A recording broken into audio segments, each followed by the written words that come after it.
Waheshimiwa wabunge la bunge hili la Jumuiya ya Muungano wa Tanzania,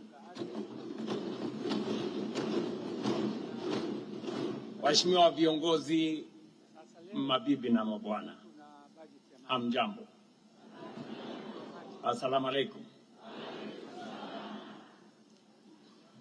Wacha nianze hotuba yangu kwa kuwapatia historia ya Kiswahili.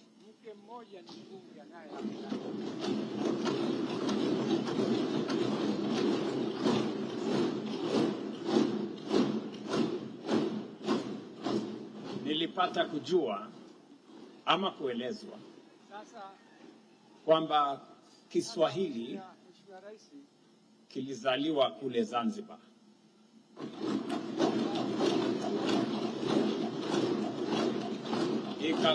Ikakuwa na kubalehe huku Tanzania bara.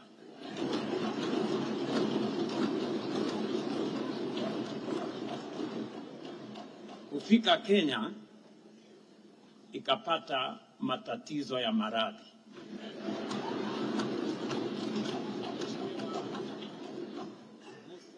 Kufika Uganda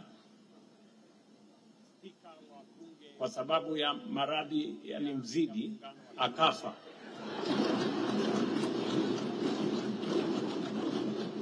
Na mazishi yalifanyika kule Kongo.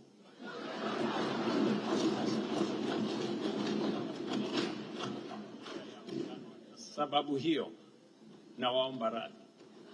Nitoe hotuba yangu kwa Kiingereza.